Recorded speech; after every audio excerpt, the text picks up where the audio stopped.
"Get out of my chair and put down my paper," Robert Mulligan whisper screams to the man wearing a blue button-down shirt, who just plopped down into a leather recliner, the Wall Street Journal blocking his entire appearance.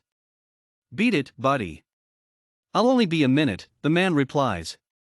"Shush, shush, shush," says the bespectacled librarian, hair balled tightly with bobby pins, left hand propped firmly on her hip, right index finger jutting perpendicular over her lips.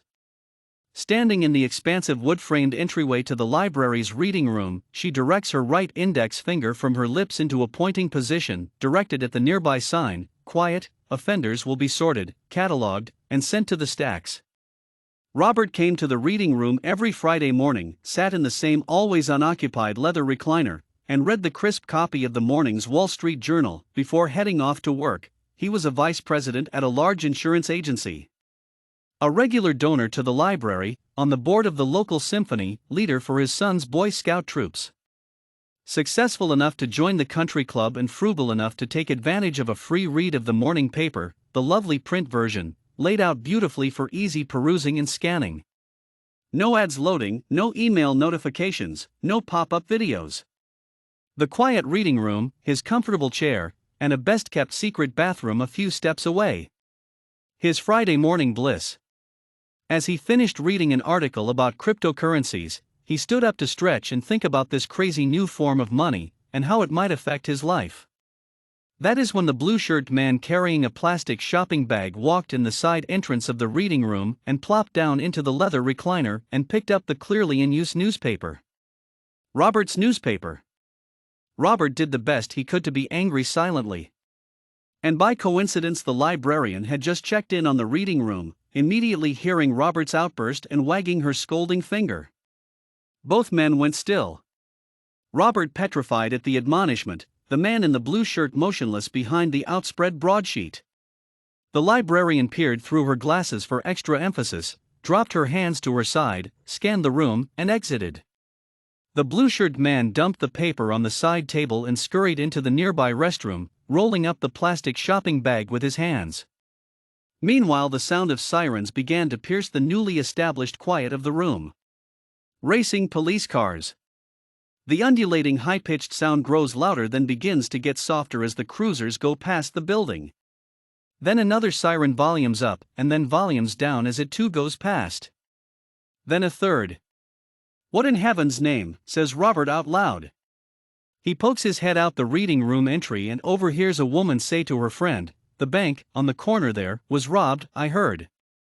Robert could not imagine robbing a bank. Do people even get away with that anymore? Alarms, video cameras, secret buttons to alert the police. Cryptocurrency is where the money is. Not banks. Moments later the blue-shirt man exits the restroom, now wearing a white shirt, dark-rimmed glasses, and a Detroit Tigers hat. And no bag. Strange.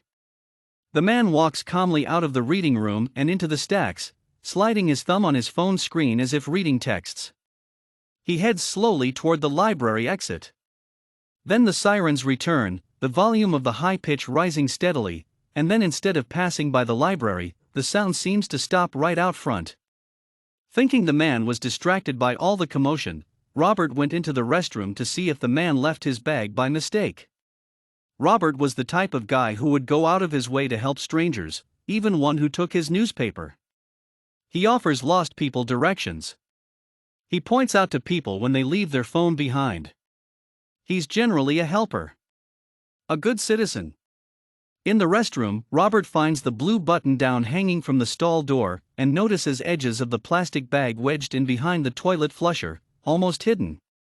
He grabs both and heads for the exit, to give the man his things. Meanwhile, all attention is focused out in front of the library, where Robert can see the red and blue flashing lights.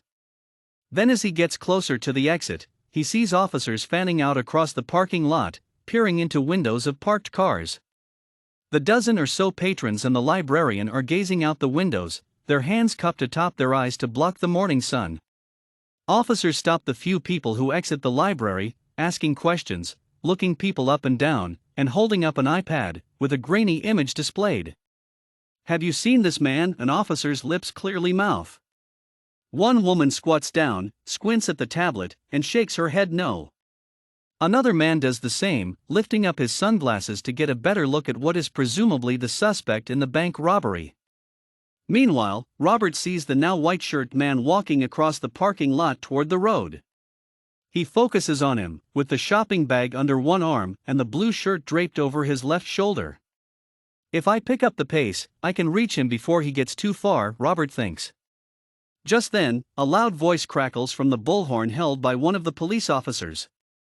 Anyone seeing a man, 5'9", medium build, wearing a blue button-down shirt and carrying a plastic shopping bag, please contact. You mean that guy, a lady interrupts as she points out Robert quickly exiting the library with the shopping bag now in hand with the blue shirt rolled tightly with it. Robert still had eyes beamed in on the man.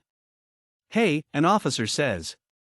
Robert peers up and wonders why several police officers, their weapons drawn, are now headed in his direction.